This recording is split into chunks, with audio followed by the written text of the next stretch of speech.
পর্যন্ত কোনো প্রতিবন্ধকতা নেই। চাইলে এখনই যেখানে ওই ফাইল রেখেছেন, মুখ্যমন্ত্রীর বাড়ি হতে পারে, ওই কালীঘাট, নবান্নের 14 তলা হতে পারে, যেখানে রেখেছেন খুঁড়ে বের করে নিয়ে আসবেন। রাজ্যের একটি গুরুত্বপূর্ণ মামলায় রাজ্যের আইনমন্ত্রী গিয়ে পিছনে বসে আছেন, এটা খুব একটা ভালো বার্তা দেয়। এর কোনো প্রতিবন্ধক নির্দিষ্ট আইন নেই। বামেদের আমলে আপনি একটাও দৃষ্টান্ত দেখাতে পারবেন না যে বিচার পর্ব চলাকালীন মন্ত্রী গিয়ে চাপ বাড়ানোর জন্য পিছনে বসে আছে। বিজেপির অপরাধের পেন ড্রাইভ মমতার কাছে আছে, সেটা চেপে রেখেছে, আর মমতার অপরাধের ফাইল ইডি সিবিআই এর কাছে থাকার কথা, সেটা আবার মমতা নিয়ে থাকে। ফলে মমতা বন্দ্যোপাধ্যায়ের মানে পূর্ব ইতিহাস যদি দেখেন, সে কি এক্সিকিউটিভ ওয়ার্কের ক্ষেত্রে, কি জুডিশিয়ারিতে তার সম্পর্কে গণতন্ত্র ধ্বংসকারী যে ভূমিকা, সেটা সকলের কাছে স্পষ্ট। দাদা একেবারেই প্রথমে এফআইআর এর পর হাইকোর্ট থেকে এবার সোজা সুপ্রিম কোর্টে গেলেন মুখ্যমন্ত্রী এবং তার পরক্ষণেই সিবিআই তদন্ত চেয়ে এবং অতি দ্রুত শুনানির জন্য ইডিও একেবারে সুপ্রিম কোর্টের দ্বারস্থ হলেন। কি বলবেন সে বিষয়ে? এফআইআর থেকে শুরু করে সুপ্রিম কোর্ট। আরে ভাই, আদালতে যাওয়ার কি দরকার? আদালতে তো পরে আসবেন, আগে তো কাজটা করবেন। ইডির কাজ কি? যে মানে প্রথমে আদালতে যাওয়া, তারপরে এই যে কি এভিডেন্সেস গুলো নিয়ে পালিয়ে গেছেন সেগুলো উদ্ধার হওয়া। ওই কি এভিডেন্সেস রাখবে, যে ফাইল নিয়ে পালিয়ে এসছে সেই ফাইলের ভিতরে যে ডকুমেন্ট আছে তা কি রাখবে, যদি সত্যি সত্যি কোনো ডকুমেন্টস থেকে থাকে? ইডির কাজ ছিল তো যখনই পালিয়ে গেলেন, আটকাতে পারলেন না ওই পরিমাণ ফোর্স নিয়ে, আরো বেশি ফোর্স নিয়ে গিয়ে যেখানে রাখা থাকবে সেখান থেকে উদ্ধার করা। তার বদলে ইডি কি করছে? প্রথমে কলকাতা হাইকোর্ট, তাও প্রথম দিন মেনশন করে প্রথম দিন মামলা ফাইল করতে পারেনি, তার পরের দিন মামলা ফাইল করেছে। তার আগে তৃণমূল কংগ্রেসের মামলা ফাইল হয়ে গেছে। মানে ইডির অ্যাক্টিভিটি ভাবুন। সুপ্রিম কোর্টেও তো রাজ্য সরকারই আগে গেছে। সে তো ক্যাভিয়েট দাখিল করেছে, সে ক্যাভিয়েট দাখিল করতেই পারে, সেটা নিয়ে আমি বলছি না, কিন্তু আমি প্রথম দিনের অ্যাকশন নিয়ে এখনো পর্যন্ত কোনো প্রতিবন্ধকতা নেই। চাইলে এখনই যেখানে ওই ফাইল রেখেছেন, মুখ্যমন্ত্রীর বাড়ি হতে পারে, ওই কালীঘাট, নবান্নের 14 তলা হতে পারে, যেখানে রেখেছেন খুঁড়ে বের করে নিয়ে আসবেন। আমি দায়িত্ব ছিল তাই বলতে হতো, যে আটকাবে তাকে ঘাট চেপে ধরে জেলে ভরবে। সে রাজ্যের মুখ্যমন্ত্রী হোক, অন্য যে কেউ হয়, তাকে ধরে জেলে ভরবে। আর বেশি ফোর্স প্রয়োগ করলে ওই যে কেন্দ্রীয় যে নিরাপত্তা রক্ষীরা আছেন, নিরাপত্তা করে যেমন বড় বড় বন্দুক, ওখানে গুলির অভাব পড়ে আছে, যে বাধা দেবে, যত পরিমাণ ফোর্স প্রয়োগ করবে, সম পরিমাণ ফোর্স প্রয়োগ। পুলিশ দেখাচ্ছেন, এটা কি আলাদা স্টেট নাকি? ভারত দেশের মধ্যে একটা আলাদা রাষ্ট্র তৈরি হয়ে গেছে নাকি, যে ওখানে জোর যার মুলুকতার হয়ে গেছে, যা ইচ্ছা তাই করবে? এই শুধুমাত্র কেন্দ্রের সরকারের এই নরম মনোভাবের জন্য এই জোর যার মুলুকতার তৈরি হয়েছে। আমি হলে বলতাম এখানে ঘাট চেপে ধরে নিয়ে আয়, ঘাট চেপে ধরে নিয়ে আয়। আর যে এখানে প্রতিবন্ধকতা তৈরি করবে, বন্দুকের নলে বেলুন ফোলানোর হাওয়া ভরা নেই, গুলি ভরা আছে, নাম করে করে লিখে রাখবে, এমন টিপ করবে না যেন এই কপালে লাগে। যে যেমন ফোর্স প্রয়োগ করবে তাকে তেমন ফোর্স প্রয়োগ করবে। কিন্তু এই যে তৃণমূল সরকার, রাজ্য সরকার বা মুখ্যমন্ত্রী সংক্রান্ত কোনো মামলা এলেই যে বিচারপতিদের উপর আক্রমণ কিংবা বিচারপতিদের এজলাস ছেড়ে বেরিয়ে যাওয়ার যে চিত্র আমরা বারংবার দেখতে পাচ্ছি, এটা কি কলকাতা হাইকোর্টে কাম্য? দেখুন, এই যে বিচারালয়ে বিশৃঙ্খলা তৈরি করা, এটা একেবারেই কাম্য নয়, আপনি যে প্রশ্ন করলেন। কিন্তু আপনি যারা বিশৃঙ্খল, কতটা টলারেট করবেন? আইনমন্ত্রী ছিলেন ওখানে।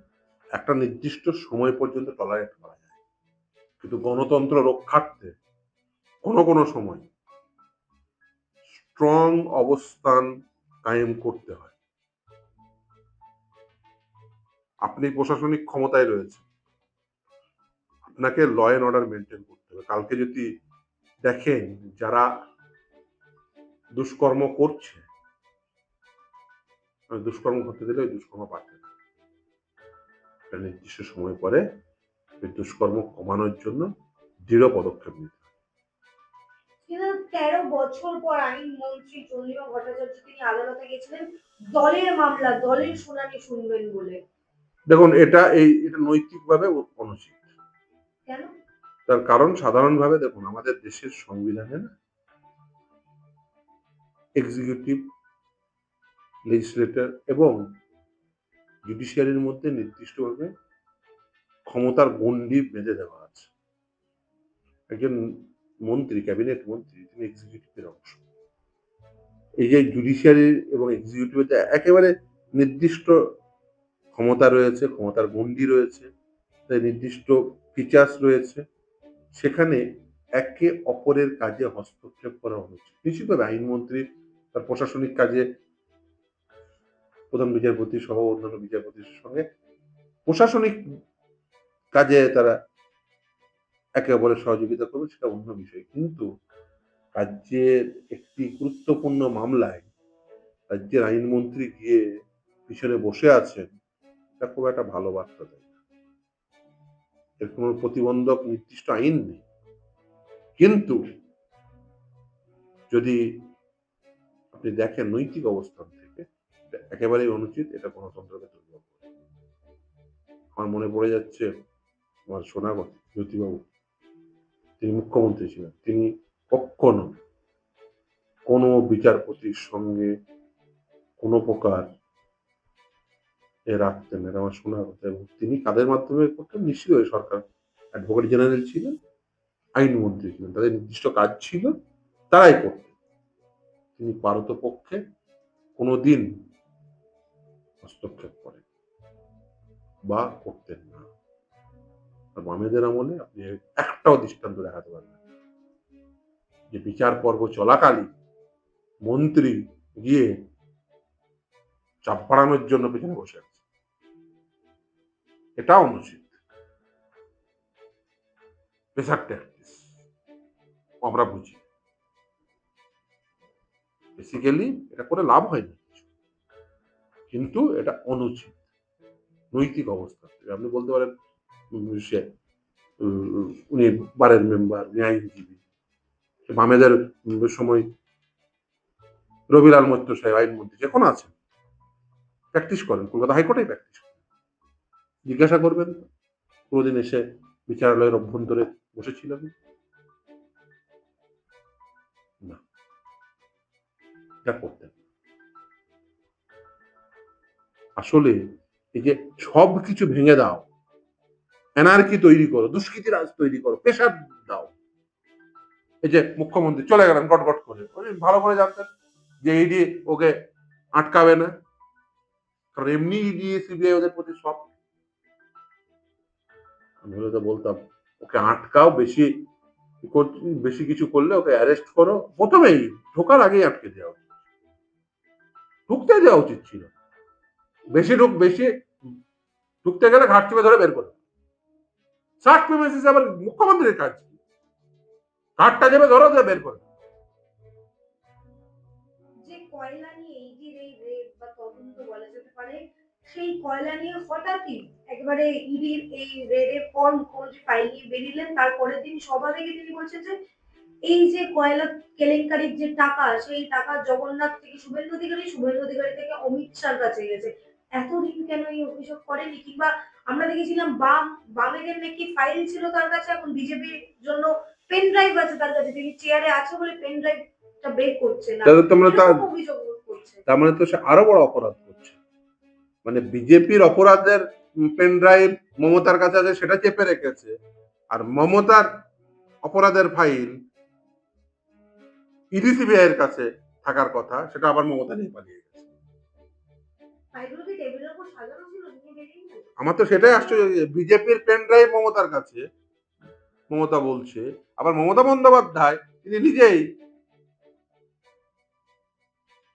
সিবিআই ইডি রেড করতে গিয়ে যে ফাইল ইডির কাছে থাকার কথা, যে ফাইল ইডি রেড করতে গিয়ে উদ্ধার করে আনার কথা, সেই ফাইলে মমতা বন্দ্যোপাধ্যায় নিয়ে পালিয়ে গেছে।